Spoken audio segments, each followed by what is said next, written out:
Assalamualaikum warahmatullahi wabarakatuh. Hai semuanya, saya Kurnianti dari jurusan Fisika Universitas Bangka Belitung angkatan 2022. Nah, jadi di sini kami itu mendapatkan sebuah tugas untuk membuat video pembelajaran. Kebetulan saya masuk ke dalam kelompok 1, di mana topik pembahasannya itu mengenai momentum, impuls, dan tumbukan. Nah, sebelum masuk ke video pembelajarannya, saya akan memperkenalkan rekan-rekan kerja saya.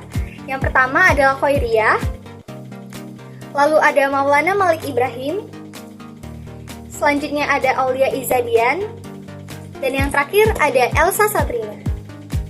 Oke, sekian perkenalannya, mari kita masuk ke videonya.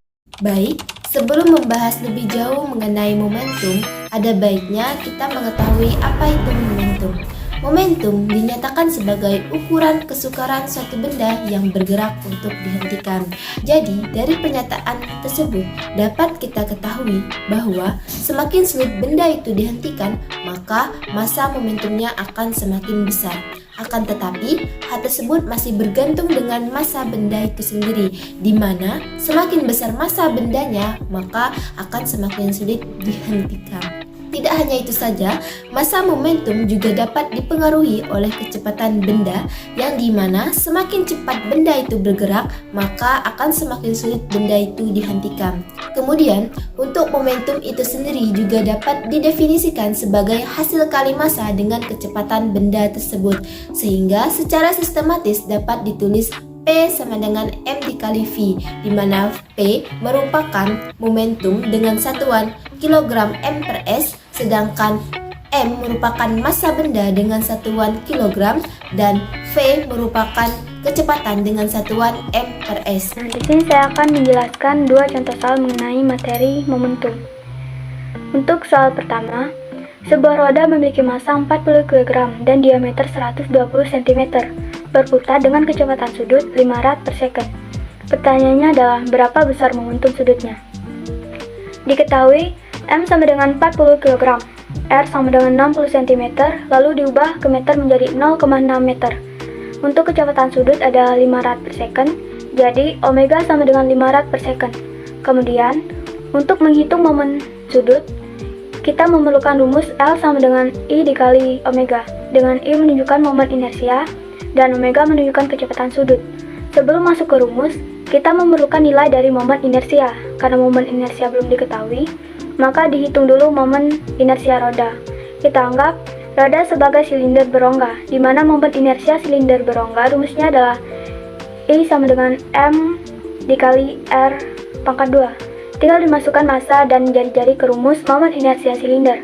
Jadi, I sama dengan M dikali R pangkat 2 sama dengan 40 kg dikali 0,6 meter pangkat 2 sama dengan 14,4 kg per meter pangkat 2. Setelah diketahui nilai momen inersia silinder, langsung masuk ke rumus pertama untuk menghitung besar momentum sudutnya. Jadi, L sama dengan I dikali W sama dengan 14,4 kg meter pangkat 2 dikali 5 rad per second sama dengan 72 kg pangkat 2 per second.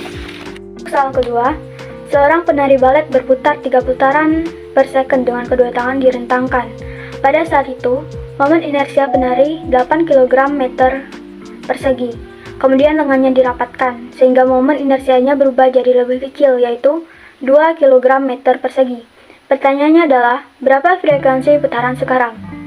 Kita tulis dulu diketahuinya. Ada soal, seorang penari balet berputar 3 putaran per second. Ini adalah kecepatan sudut atau frekuensi putaran. Jadi, frekuensi putarannya adalah 3 putaran per second. Lalu, untuk tangan direntangkan kita anggap sebagai posisi 1.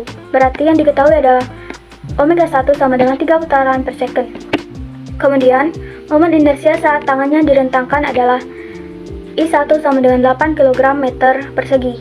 Lalu, lengannya dirapatkan. Jadi posisinya berubah, maka kita sebut posisi 2. Berarti I2 sama dengan 2 kg meter persegi. Jadi yang ditanyakan adalah berapakah nilai dari omega 2. Untuk soal ini, digunakan rumus momentum kekalan sudut. Dengan rumus L awal sama dengan L akhir, di mana momentum sudut dilambangkan dengan L. Untuk rumus momentum sudut, rumusnya adalah inersia 1 dikali omega 1 sama dengan inersia 2 dikali omega 2. Sekarang tinggal dimasukkan. 8 dikali 3 sama dengan 2 dikali omega 2. 8 dibagi 2 itu sama dengan 4. Lalu 4 kali 3 adalah 12. Untuk kecepatan sudut, satuannya tergantung. Jadi, karena momen inersianya memiliki satuan yang sama, maka bisa dicoret sehingga 12 putaran per second sama dengan omega 2. Atau, nilai dari omega 2 adalah 12 putaran per second. Nah, sekarang kita akan masuk ke pembahasan mengenai materi impuls. Jangan lupa disimak ya. Impuls. Impuls merupakan salah satu besaran vektor, di mana pengertiannya sendiri yaitu hasil kali antara gaya dengan selang waktu di mana gaya tersebut bekerja. Untuk rumusnya ialah I sama dengan F dikali delta T. I merupakan impuls, F ialah gaya dengan satuannya Newton, dan delta T adalah selang waktu dengan satuannya sekon. Nah, agar kita nggak cuma tahu materi dan juga rumusnya doang, alangkah baiknya kita memecahkan salah satu contoh soal mengenai materi impuls. Berikut soalnya. Sebuah benda mempunyai massa 20 kg dipukul dengan gaya 60 Newton. Jika gaya bekerja selama 0,2 sekon, besarnya impuls pada benda itu adalah. Berikut pembahasannya. Jadi, dari soal tersebut yang kita ketahui adalah masanya sebesar 20 kg, lalu gayanya sebesar 60 Newton, dan juga waktu yang diperlukan, yaitu 0,2 sekon. Yang ditanyakan ialah besarnya impuls pada benda tersebut. Jadi, pemecahannya tinggal kita masukkan dengan rumus yang sudah saya beritahu tadi, yaitu I sama dengan F dikali delta T. Untuk F, itu merupakan gaya, yaitu 60 Newton, maka masukkan dikali dengan 0,2 second. Nolnya sama-sama dicoret, lalu 6 dikali 2. Dan sudah didapati hasil yaitu 12 Newton per second. Di sini saya akan menjelaskan tentang tumbukan. Tumbukan atau lentingan biasa dikatakan juga sebagai pantulan karena terjadi pada dua buah benda yang saling berpadu dan memantul akibat dari paduan tersebut. Dari tumbukan terbagi menjadi 3 jenis tumbukan. Yang pertama yaitu tumbukan lenting sempurna. Pada lenting sempurna berlaku hukum kekekalan energi dan hukum kekekalan momentum dengan persamaan sebagai berikut. M1 dikali V1 ditambah M2 dikali V2 sama dengan M1 dikali V1 aksen ditambah M2 dikali V2 aksen.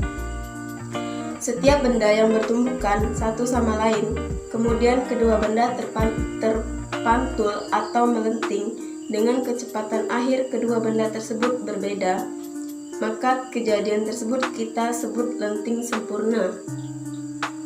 Tumbukan atau lentingan tergantung pula pada koefisien restitusi atau kemampuan untuk melenting dengan persamaan sebagai berikut. E sama dengan min dalam kurung V2 aksen dikurang V1 aksen per V2 dikurang V1. Kedua, jenis tumbukan lenting kedua yaitu lenting sebagian. Saat dua buah benda bertumbukan, namun salah satu benda tetap diam, maka keadaan tersebut bisa dikatakan tumbukan atau lenting sebagian. Berikut persamaan lenting sebagian.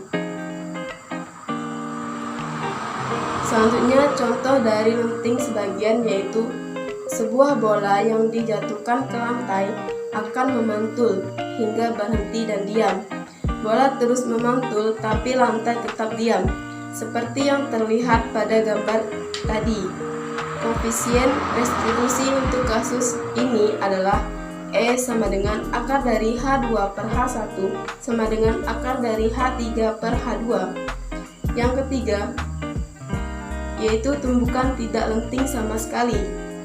Saat dua buah benda bertumbukan, ternyata kedua benda diam atau atau dua buah benda bertumbukan, kemudian benda yang satu terbawa dengan benda lainnya, sehingga kecepatannya sama setelah bertumbukan, maka keadaan tersebut dinamakan tidak lenting sama sekali. Berikut persamaannya. M1 dikali V1 ditambah M2 dikali V2 sama dengan dalam kurung M1 ditambah M2 dikali V aksen. Di sini saya akan membahas contoh soal dari materi tumbukan.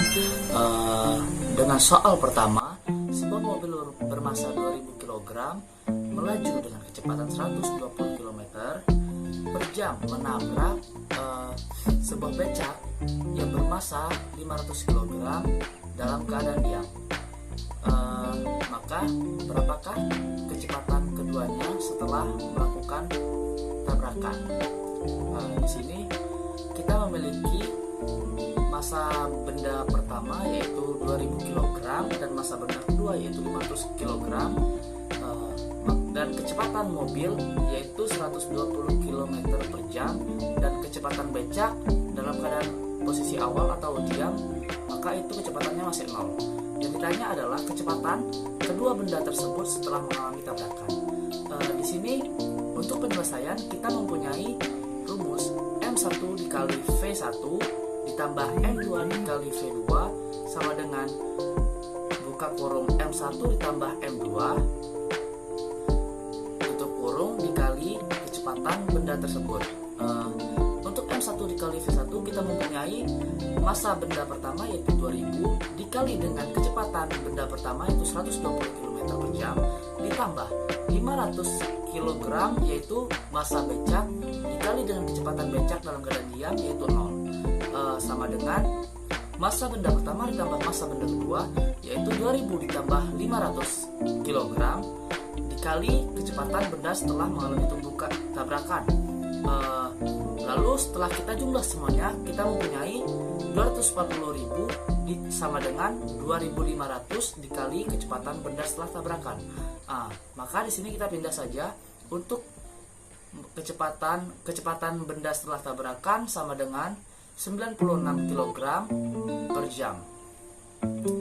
Jadi kesimpulannya adalah setelah mobil dan becak mengalami tabrukan atau tabrakan, maka kecepatan kedua tersebut yaitu 96 kg per jam.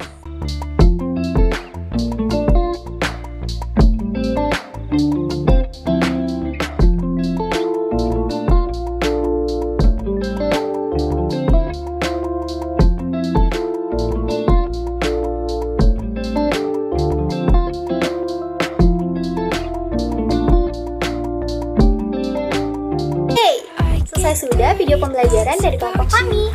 Naik delman pergi ke kota.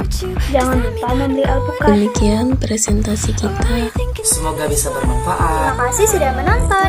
Wassalamualaikum warahmatullahi wabarakatuh. Dadah.